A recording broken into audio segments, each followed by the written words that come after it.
ইংরেজিতে কথা বলতে গিয়ে প্রায়ই মনে হয় সবকিছু ঠিকঠাকই তো বলছি, গ্রামারও ঠিক আছে, কিন্তু তারপরও যেন কোথাও একটা খটকা লাগছে। কেন কথাটা ঠিক নেটিভ স্পিকারদের মতো স্বাভাবিক বা ন্যাচারাল শোনাচ্ছে না? আজকে আমরা ঠিক এই রহস্যটাই সমাধান করব। দেখব কিভাবে সঠিক ইংরেজিকে স্বাভাবিক ইংরেজিতে বদলে ফেলা যায়। তাহলে আর দেরি কেন, চলুন শুরু করা যাক। এই অনুভূতিটা কিন্তু আমাদের অনেকেরই হয়, তাই না? একটা বাক্যর হয়তো গ্রামারের দিক থেকে 100% সঠিক, কিন্তু একজন নেটিভ স্পিকার শুনলে হয়তো একটু অদ্ভুতভাবে তাকাবেন। এই যে একটা অস্বস্তি, এটা খুবই কমন একটা সমস্যা। আর মজার ব্যাপার হলো, এর সমাধানটা কিন্তু আমাদের আজকের আলোচনার মধ্যেই আছে। একটা উদাহরণ দিলেই ব্যাপারটা পরিষ্কার হয়ে যাবে। ধরুন স্ট্রং রেইন, গ্রামার অনুযায়ী কিন্তু এখানে কোনো ভুল নেই, কিন্তু নেটিভ স্পিকাররা কি এটা বলে? না, তারা বলে হেভি রেইন। আবার ধরুন ডু আ মিস্টেক, এটাও কিন্তু ভুল, তারা বলে মেক আ মিস্টেক। তাহলে আসল ব্যাপারটা কি? বিষয়টা শুধু গ্রামারের নয়, বরং কোনো শব্দগুলো একে অপরের সাথে বন্ধুত্ব করে, মানে একসাথে বসে। আসল খেলাটা সেখানেই। তো এই যে স্বাভাবিক শোনানোর কথা বলছি, এর প্রথম ধাপটা কি হতে পারে? এর প্রথম ধাপের নাম হল রেজিস্টার।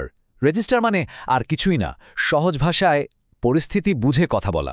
মানে বিভিন্ন সোশ্যাল সিচুয়েশনে আমরা কিভাবে কথা বলি, চলুন সেটাই আগে একটু জেনে নিই। রেজিস্টার জিনিসটা আসলে খুব সহজ। ধরুন আপনার বন্ধুর সাথে আপনি যেভাবে কথা বলেন, আপনার বসের সাথে কি সেভাবে বলেন? একদমই না। এই যে আমরা পরিস্থিতি আর মানুষ বুঝে আমাদের কথা বলার ধরন বদলে ফেলি, ভাষাবিজ্ঞানের ভাষায় একেই বলে রেজিস্টার। অনেকটা পোশাক বদলানোর মতো, জায়গা বুঝে পোশাক। ভাষাকে ঠিকঠাকভাবে ব্যবহার করার জন্য বিশেষজ্ঞরা এই রেজিস্টারকে মোট 5টা ভাগে ভাগ করেছেন।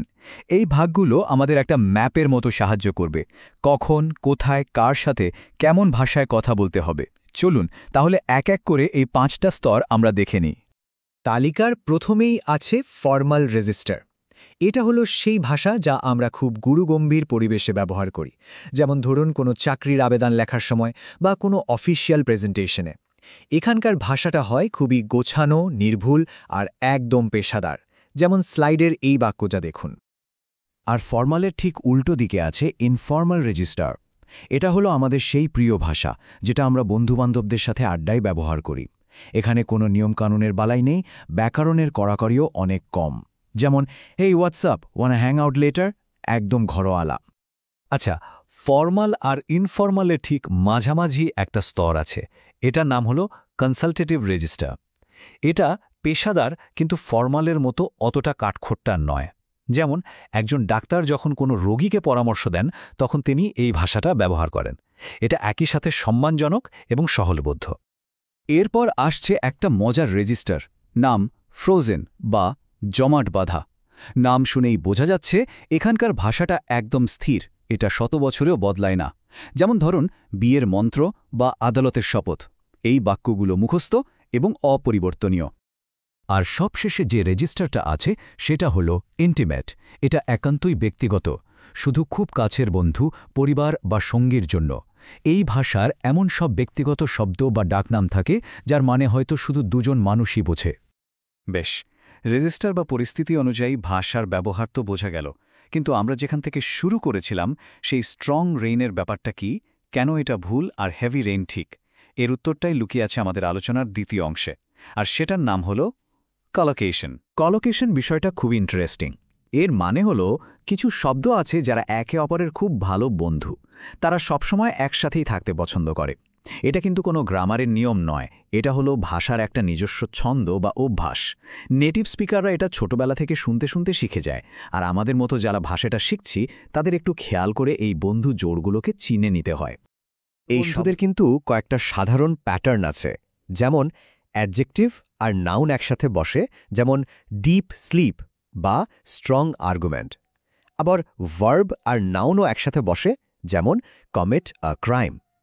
এই যে শব্দজোড়গুলো, এগুলো মনে রাখা কিন্তু পরীক্ষার জন্য, বিশেষ করে এমসিকিউ এর জন্য খুবই জরুরি। এগুলো জানা থাকলে শুধু যে কথা বলা স্বাভাবিক শোনা তাই নয়, পরীক্ষাতেও অনেক নম্বর পাওয়া সহজ হয়ে যায়। এখন এই কলোকেশন বা শব্দবন্ধুত্ব আবার দুই রকমের হয়। একটা হলো খুব শক্তিশালী বা স্ট্রং, আরেকটা একটু দুর্বল বা উইক। শক্তিশালী কলোকেশন মানে হলো এদের জোড় ভাঙা প্রায় অসম্ভব। যেমন আমরা বলি ব্লন্ড হেয়ার, কখনোই ইয়েলো হেয়ার বলি না, বললে খুবই অদ্ভুত শোনাবে।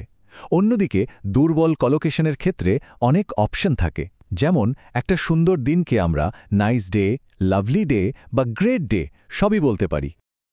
তো এত কিছু তো জানলাম, কিন্তু আসল প্রশ্ন হলো এই জ্ঞানটা আমরা কাজে লাগাবো কিভাবে, বিশেষ করে পরীক্ষার হলে।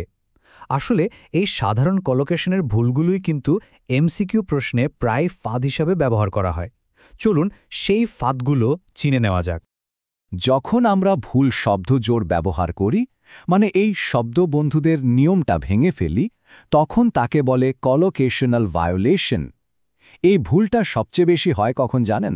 যখন আমরা আমাদের বাংলা ভাষার কথাগুলোকে হুবহু ইংরেজিতে অনুবাদ করার চেষ্টা করি, তখনই বিপত্তিটা ঘটে। এই স্লাইডে যে ভুলটা দেখছেন, এটা সম্ভবত সবচেয়ে কমন একটা ফাঁদ।